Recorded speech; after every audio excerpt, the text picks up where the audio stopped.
تمام طرح کی تعریفیں اللہ جل جلالہ کی، جس نے ہمارے لیے ان قصوں کو قرآن کریم کے اندر ذکر فرمایا ہے جس کے اندر مومنوں کے لیے عبرت اور نصیحت ہے۔ اللہ رب العالمین جو بڑا ہی غالب ہے اور متقینوں کو مدد کرنے پر غالب ہے، ہم گواہی دیتے ہیں کہ اللہ کے سوا کوئی معبود نہیں، وہی وحدہ لا شریک ہے، وہی ساری کائنات کا مالک، حاکم، مربی اور پالنہار ہے۔ اور ہم گواہی دیتے ہیں کہ بے شک نبی اکرم صلی اللہ علیہ وسلم اللہ کے بندے اور اس کے رسول ہیں، اور اللہ رب العالمین نے اس کائنات والوں کے لیے امین اور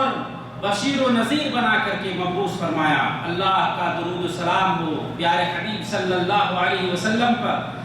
اور آپ کے آل و اولاد پر، اور آپ کے اصحاب پر، اور ہر اس شخص پر جو قیامت تک آپ کی اتباع صحیح طریقے سے کرتے رہیں گے۔ اس کے بعد اے اللہ کے بندو، اللہ تعالیٰ سے ڈرو، اور اللہ کے بندو جان لو کہ یہ محرم الحرام کا مہینہ جسے اللہ تبارک و تعالیٰ نے قرآن کریم کے اندر پچھلے زمانے کے اندر بہت سارے واقعات رونما ہوئے اس کو ذکر کیا ہے، اس میں سے قابل ذکر واقعہ جو حضرت موسیٰ علیہ السلام کا واقعہ ہے، جو اسی محرم الحرام کے مہینے میں واقع ہوا تھا،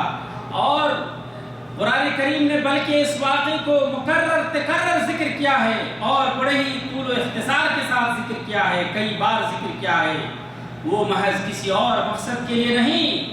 بلکہ اس مقصد کے لیے تاکہ رسول اکرم صلی اللہ علیہ وسلم اور آپ پر ایمان لانے والے اصحاب کرام کو تسلی دے، ایسے ناگہانی واقعات سے گزرتے ماحول میں جب وہ اسلام کی دعوت دے رہے تھے اور طرح طرح کی مصیبتوں سے دوچار کیے گئے۔ معزز سامعین کرام، یقیناً حضرت موسیٰ علیہ السلام کا واقعہ ایک ظالم بادشاہ فرعون کے ساتھ ایک عظیم حق و باطل کے درمیان مارکا آرا واقعہ ہے، کیونکہ بنو اسرائیل کو حضرت موسیٰ علیہ السلام کے ساتھ بلکہ ان سے پہلے فرعون کے ذریعہ ابتلا و آزمائش میں مبتلا کیا۔ بنو اسرائیل وہ قوم تھی جسے اللہ تبارک و تعالیٰ نے پسند کیا تھا اور فضیلت بخشی تھی تمام جہان والوں پر۔ حق تو یہ تھا کہ اللہ رب العالمین ان کی تکریم کرے، لیکن دیکھیے اللہ تبارک و تعالیٰ کسی کندن کو تبھی نکھارتا ہے جب اسے آگ میں جلا دیا جاتا ہے۔ اس قوم کو پہلے اللہ رب العالمین نے نہایت ہی کمزوری کی طرف دھکیل دیا، انہیں کمزور کیا اور اس کی کوئی پرواہ نہیں کیا، یہاں تک معاملہ پہنچتا ہے کہ اس کی قوم کے بچوں کو، بیٹوں کو، لڑکوں کو فرعون کے ذریعہ ذبح کرایا جاتا ہے، اور وہ اس ڈر سے ذبح کرتا ہے کہ کہیں اس کی قوم فرعون کی اولادیں مرد زیادہ نہ ہو جائیں اور کہیں اس کا ملک چھن نہ جائے۔ اور بنو اسرائیل کی عورتوں کو زندہ کرنے لگا، چھوڑنے لگا، اور ان کی عورتوں سے خدمت کی غرض سے کہ ان کی عورتوں سے خدمت کا کام لیں گے۔ اور یقیناً وہ ایک مفسد شخص تھا جس کا دین و دنیا میں کوئی اصلاح کی غرض نہیں تھی، بلکہ وہ فسادی تھا۔ اللہ رب العالمین نے اس مومن قوم کو، اس مومن جماعت کو حضرت موسیٰ ابن عمران علیہ السلام کے ذریعے سے نجات دیا اور فرمایا ثم جئت علی قدر یا موسیٰ، اے موسیٰ پھر ایک قدر کے مطابق تم وہاں پر آئے، اور راستے میں جہاں پر سخت ٹھنڈی سے وہ دوچار تھے، سردی کا سامنا کر رہے تھے، راستے میں اپنی بیوی اور بچوں کے ساتھ چل رہے تھے، راستہ بھول گئے، آگ کی تلاش ہوئی کہ کہیں آگ ملے اس ٹھنڈک سے بچنے کے لیے، اسی درمیان کے سخت حالات کا سامنا کرتے ہوئے راستے میں چل رہے تھے۔ اذ رأى نارا فقال لأهلهم كثوا إني آنست نارا لعلی آتیکم منہا بقبس او اجد علی النار ہدا، کہا جیسے ہی انہوں نے دور کہیں آگ دیکھا تو کہا اپنی گھر والی سے کہ ٹھہرو، بے شک میں نے آگ دیکھی ہے، شاید میں وہاں سے آگ کچھ لے کر کے آؤں اور تم آگ سیک سکو، یا میں وہاں جا کر کے کوئی ہدایت پا سکوں۔ تو جب وہاں پر پہنچے تو عظیم ایک بڑا ہی نور چمک رہا تھا، دہک رہا تھا، جو آگ نہیں بلکہ نور تھا۔ فلما اتاها نودي يا موسى انی انا ربک فاخلع علیک انک بالوادی المقدس طوی۔ جب وہاں پر آئے تو آواز لگائی گئی، اے موسیٰ بے شک میں ہی تمہارا رب ہوں، تو تم اپنے دونوں جوتوں کو نکال دو، کیونکہ تم ایک مقدس طویٰ نام کی وادی میں ہو، اور اس وجہ سے تم اپنے جوتے کو نکال دو کیونکہ یہ پاک سرزمین ہے۔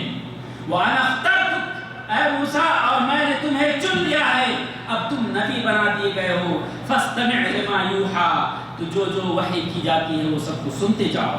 اننی انا اللہ لا الہ الا انا فاعبدنی واقم الصلاۃ لذکری، بے شک سب سے پہلے جو وحی کی اللہ تبارک و تعالیٰ نے فرمایا، بے شک میں ہی تمہارا اللہ ہوں،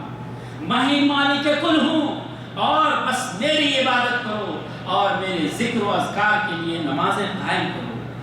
اور وہاں پر حضرت موسیٰ علیہ السلام نبی اور رسول بنائے جاتے ہیں، اور اللہ رب العالمین کا پہلا حکم آتا ہے کہ اللہ کی طرف دعوت دو لوگوں کو، اور سب سے پہلے یہ حکم آتا ہے کہ جاؤ اذهب الى فرعون انه طغى فقل هل لك الى ان تزكى، جاؤ سب سے پہلے فرعون کی طرف اور کہو وہ بڑا سرکش ہو گیا ہے کہ کیا وہ اپنے آپ کو پاک کرنا چاہتا ہے، اس طغیانی زندگی سے وہ اپنے آپ کو بری کرنا چاہتا ہے۔ حضرت موسیٰ علیہ السلام چلنے کی تیاری تو کرتے ہیں، لیکن موسیٰ علیہ السلام کو فرعون کی حالات سے واقفیت ہوتی ہے، اسی لیے حضرت موسیٰ علیہ السلام اللہ رب العالمین سے معاملے کی آسانی کی مدد مانگتے ہیں اور کہتے ہیں کہ مجھے میرے بھائی کے ذریعے میرے بازو کو مضبوط کیجیے، رب اشرح لی صدری،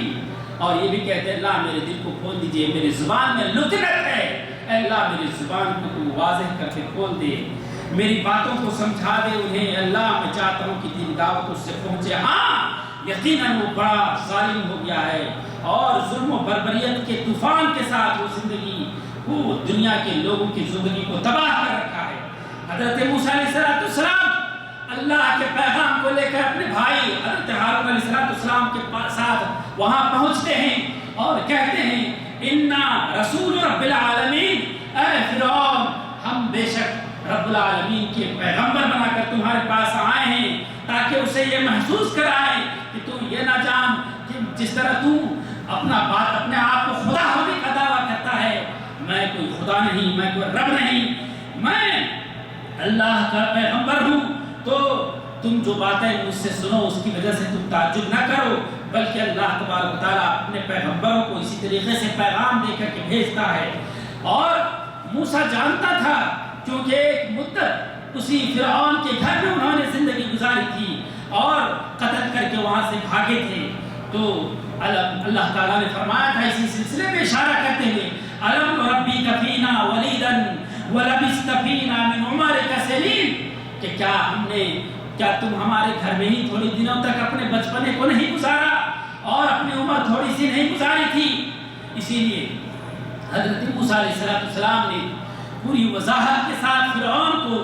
یہ دعوت دیا کہ اے فرعون فَأَرْسِلْ مَعَنَا بَنِي إِسْرَائِيلَ وَلَا تُعَذِّبْهُمْ قَدْ جِئْنَاكَ بِآيَةٍ مِّن رَبِّكَ، کہ فرعون بنی اسرائیل کو میرے ساتھ بھیج دو، چھوڑ دو انہیں عذاب دینا چھوڑو اور میرے ساتھ بھیج دو انہیں عذاب نہیں تو ہم اپنے رب کی طرف سے تمہارے پاس تمہارے رب کی طرف سے ایک نشانی لے کر کیا ہے، والسلام علی من اتبع الہدی، اور ہر اس شخص پر سلامتی ہو جس نے بھی ہدایت کو طلب کیا، یعنی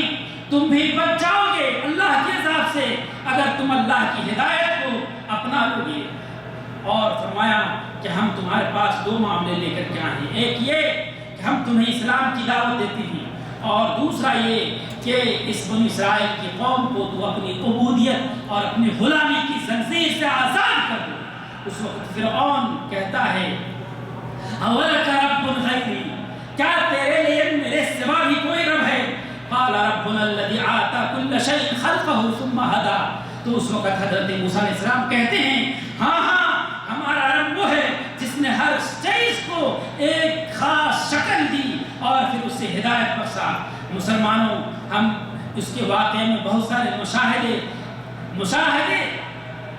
ہم دیکھتے ہیں، اور اس کے بعد آخر میں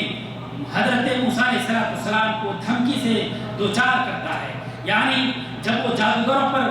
غالب ہو جاتے ہیں، بہت سارے واقعات سے جوجھنے کے بعد یہاں تک کہ معاملہ پہنچتا ہے کہ جادوگروں پر بھی جیت ہو جاتی ہے، تو یہی مجرمیت کو اظہار کرتے کہتے ہیں لَأَجْعَلَنَّكَ مِنَ الْمَسْجُونِينَ کہ ہم تمہیں تو اب قیدی بنا دیں گے اور دردناک عذاب چکھائیں گے۔ تو معزز سامعین اکرام، ایسے حالات میں یہ عبرتناک آیت کریمہ اللہ تعالیٰ آج کے سارے جہان والوں کے لیے کہتا ہے یا ایھا الذین آمنوا ان تتقوا اللہ یجعل لکم فرقانا کہ اے مومنو اگر تم اللہ سے ڈرنے لگو گے تو حق و باطل کے درمیان فرق پیدا کر دیں گے، وَيُكَفِّرْ عَنْكُمْ سَيِّئَاتِكُمْ اور تمہارے گناہوں کو بخش دیں گے، وَيَغْفِرْ لَكُمْ اور تمہارے گناہوں کو بخش دیں گے، وَاللَّهُ ذُو الْفَضْلِ الْعَظِيمِ اور اللہ بڑا فضل والا ہے۔ یعنی کہ ایسے واقعات دنیا میں آئے ہیں، آتے رہیں گے، لیکن صبر سے کام لو، جیسا کہ حضرت موسیٰ علیہ السلام نے اپنے قوم سے کہا تھا کہ اے میرے قوم کے لوگوں اللہ رب العالمین کے لیے صبر کرو۔ معزز سامعین اکرام، اس جابر و ظالم بادشاہ سے اپنے آپ کو اللہ کے حکم سے مومنوں کو لے کر اللہ کو دین کے لے کر کے بھاگے تھے، یہ اللہ رب العالمین کا حکم تھا، اور اس بحر مطالعاتی اور موجوں سے تھپیڑ کھاتے ہوئے سمندر کے پاس پہنچے تھے، جہاں پر حضرت موسیٰ علیہ السلام کے پاس کوئی راستہ باقی نہیں رہ گیا تھا۔ ہم آج اپنی بات پوری کریں گے انشاءاللہ۔ اللہ تبارک و تعالی ہمیں اور آپ کو توفیق دے عمل صالح۔ السلام علیکم۔